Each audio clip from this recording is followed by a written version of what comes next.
Ever since Shaboozey dropped his hit song, Bar Song, I have been absolutely hooked on country and making country loops. And Shaboozey, the man himself, has been viewing every single story I post that I tag him in with my country loop. So today I want to cook up a country loop, country pop, in the style of Shaboozey, Morgan Wallen, Post Malone, you know the vibes. Let's get right into it. So I did have an idea I was kind of messing with off camera.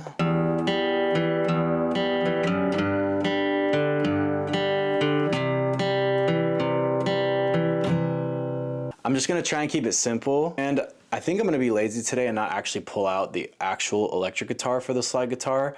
I'm gonna show you guys a cool trick that you can do with Midi and an E piano and kind of finesse a slide guitar. So it's a really cool gem, so make sure you stick around for that. So let's load this up real quick. I'm gonna go ahead and set the tempo. I think we're at about 90.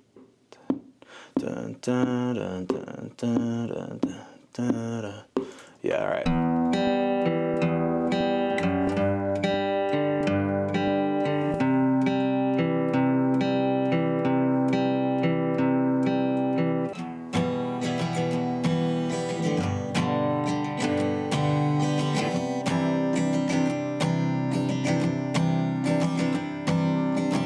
Now I get asked this question almost daily. The question is, how do I get my guitars to sound so clean, specifically my acoustic guitars? My chain is pretty simple. So the microphone is an AKG 214. I got it used for like 200 bucks. The guitar itself is a Taylor 314 CE.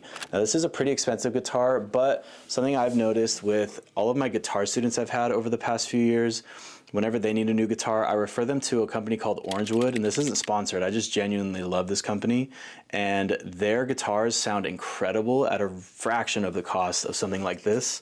I think this was around like 1,500 bucks around the time that I bought it, and now it's like even more.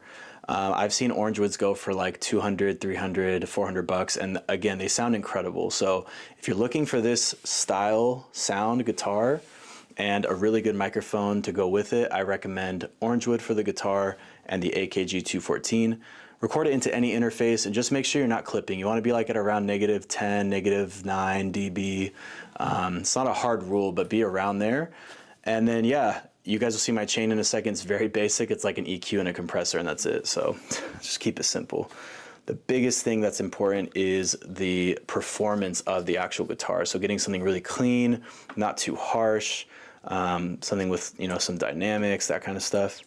But yeah, let's just lay down a few passes of this and then we'll piece it all together. You know what I didn't do is even check if these are in tune. Whoops.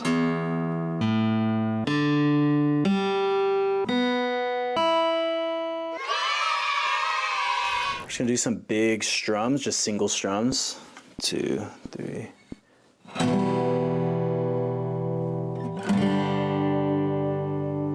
All right, let's see how everything's sounding so far. So what I'm gonna do is I'm gonna split these up into their own left and right channels. So we're gonna have one take from each side, left and right for this.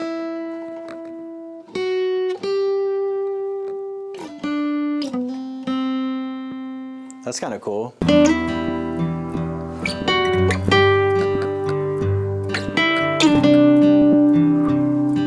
All right, now I'm gonna do the actual accents, because usually what I do is something like more like this for an accent.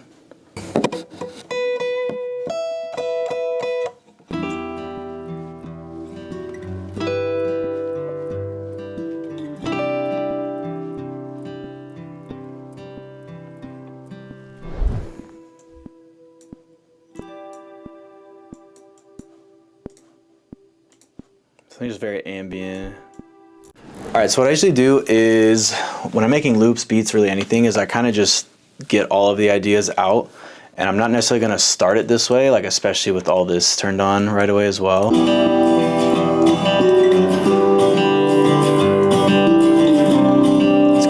It's kind of just a lot happening all at once.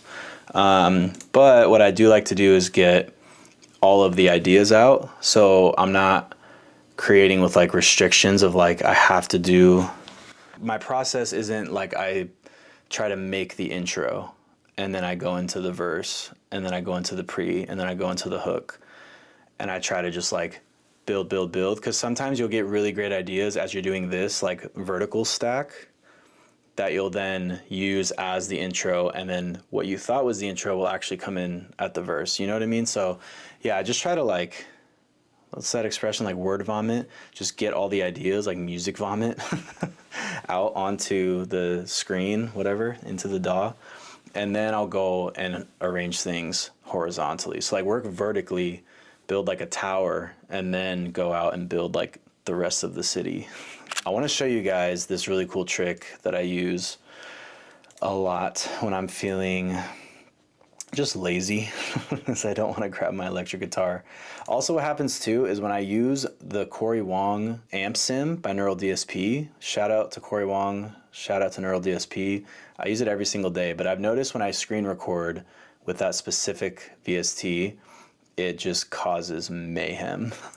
So I need to figure out a different setup for when I'm making these videos to where I can still get similar sounds, but not just destroy my audio. It like creates crazy distortion and clicks and pops and lag, and it's just crazy. Great plugin though, and I have a pack for it, link in the description. But yeah, let me show you this cool trick. So this is the little piano slide guitar hack. Shout out to my bro Tachi Beats. He actually showed me this when we had a session in LA, because we didn't have, actually I think we did have an electric guitar with us, and we still just did this because it's just so, it's so good. So basically I'm gonna try and figure out like a melody, and this might sound kind of weird at first, but you guys will see what I mean by like the slide guitar thing in a second.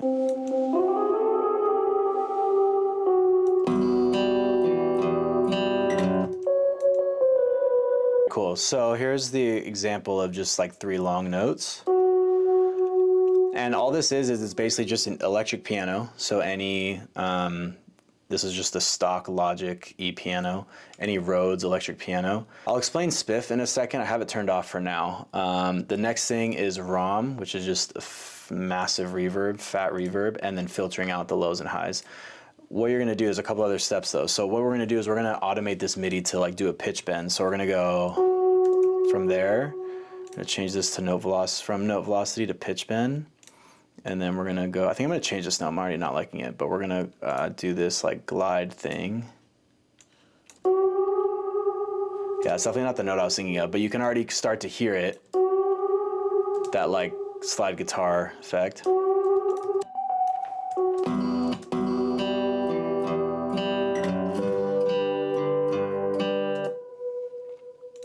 Let's see if we can get a little bend in here, like a quick one.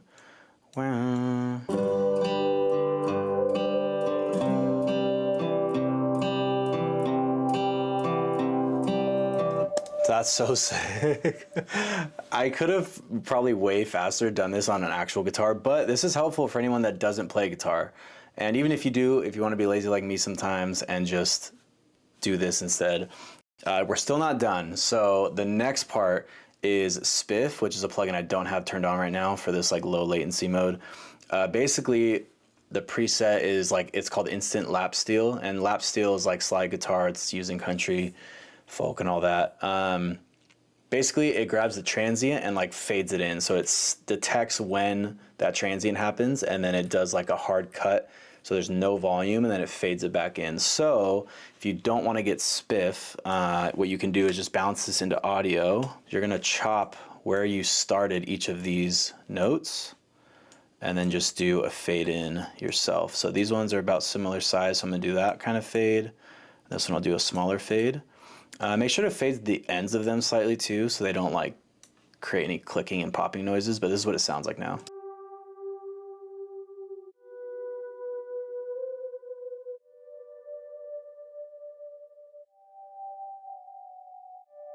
Cool, I really like how this is sounding so far. Before we move on any further, I do want to show you guys the chain for the acoustic tracks. It's really simple. Something I don't have turned on right now is called Bruce Free by Clevgran. Shout out to them, it's not sponsored, but they did send this over for free, and I've been using it as well as a bunch of their other plugins. They're really awesome. The way this works is if it was like noisy in my room, sometimes in the summer when it's hot, I just leave the fan on, and because I just can't be bothered to sweat while recording. And yeah, so basically what you do with this, you record a little bit of silence, like over here, off to the side, so just don't move, don't have anything playing. But like, don't turn your fan off. Like, leave the fan on, whatever noise, just let it listen to it or record it. And then here you're gonna press the button, let it listen to it, and then it'll remove it. It sounds absolutely incredible. I don't use it all the time though. This is my EQ, very basic curve. You can copy these settings, but like, please don't just copy them and not use your ears, because that's more important.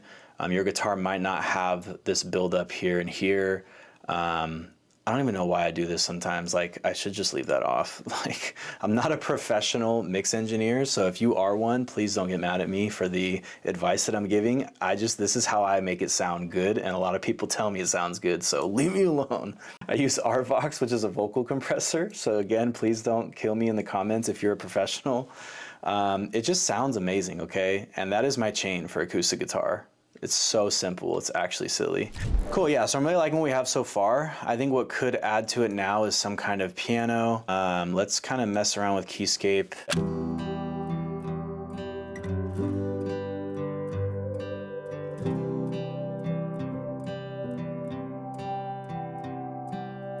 Cool feature in Logic, if you ever do that where you're like testing something with Midi and you're not recording, you can just hit this little button and it'll just bring back whatever you just played. So it's always listening. There's like a buffer on it. And yeah, it just caught what I was playing. So I didn't have to have the pressure of like, okay, I'm gonna hit record and like I have to perform this perfectly. It just grabbed it, and then we can not quantize it, because I actually want some human feel. We're just gonna pull the notes over. Oh yeah, no, we're good. So I was gonna say, we're just gonna make sure that there's no notes on the left side, or else it'll cut them off. So yeah, we're just gonna leave them right here where they were. Yeah, if you don't see that feature for like grabbing the audio, right click over here, customize control bar and display. And then it's one of these, I don't remember, capture recording, pretty sure it's that one. Another thing too is like, mess with your velocities, don't have them be so like uniform. Usually what I like to do is have it go something more like this, like the lower notes are a little bit heavier and then the higher notes are like pretty light. And then if you're not like hearing like if the piano is being overpowered because the velocities are so low, use some compression or just turn them up, like gain, use like a gain plugin at the end and just literally turn it, or just pull this up.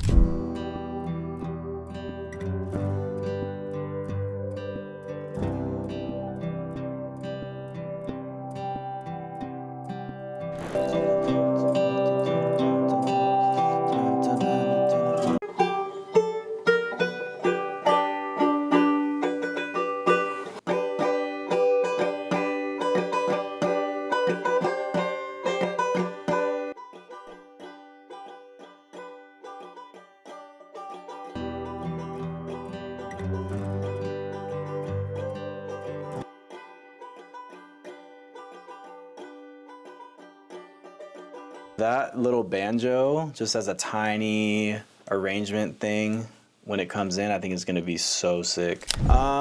Cool, this is honestly turning out really sick. I like this a lot. I think now we have enough layers to where we could arrange it. I think what I will do is actually add in real quick a synth bass. I could do like a real bass, but I'm almost feeling like a synth bass might be better. I don't really know why. I'm over here on the OB6. Yeah, so I'm just gonna lay down like a little synth bass that'll be super drowned out.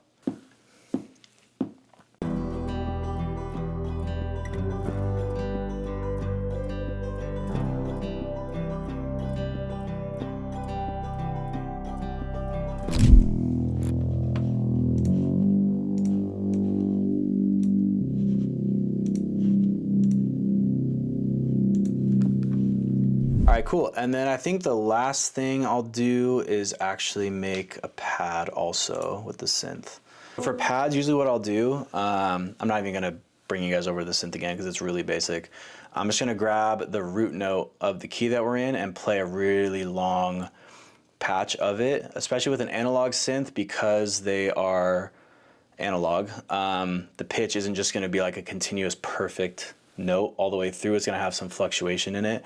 Now you can use VSTs to get the same effect, just use something that is kind of emulated after an analog synth versus like a perfect synth like Serum, and just using like, if you just use like a sine wave in Serum, it's just gonna be like perfect all the way through. There won't be any like character variation, which can be cool. But in this case, I want a pad that's got a tiny bit of like character in it. 2, 3, and...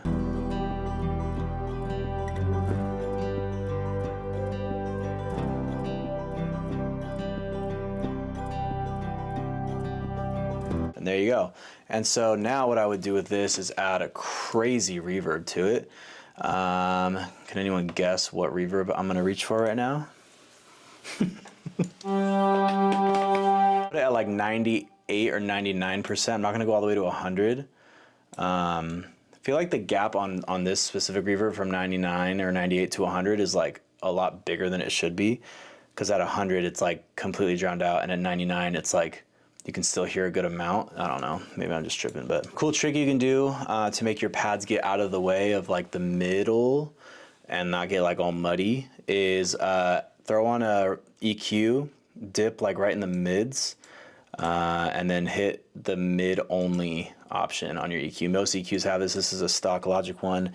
If you have like the fancy ones like Pro Q3 or whatever, Pro Q4 is out now, definitely has it. So yeah. If you're wearing headphones, you'll probably be able to hear that a little bit better. Cool, and then I'm gonna take a free plugin by Cymatics called Origin.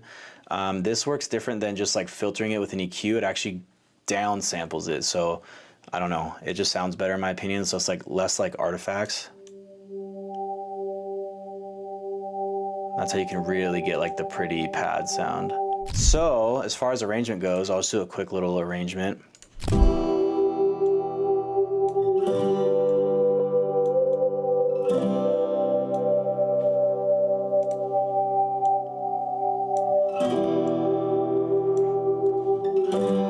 That sounds cool, I like this.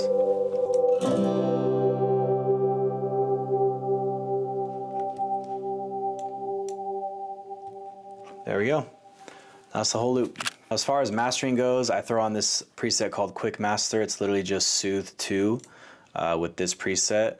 This song is even greater. Oh, that's loud. And then initial clipper is not on unless I'm making like a trap beat or something.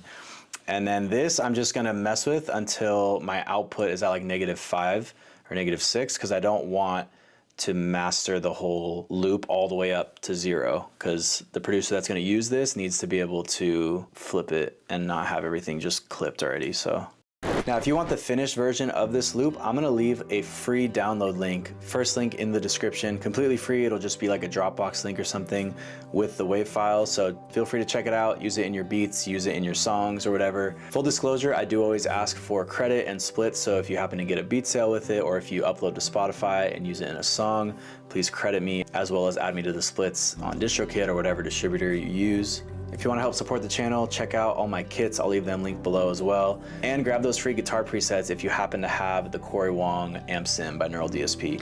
And if you want to learn how to make your own vocal samples completely from scratch, even if you don't know how to sing, click this video right here. Peace and God bless.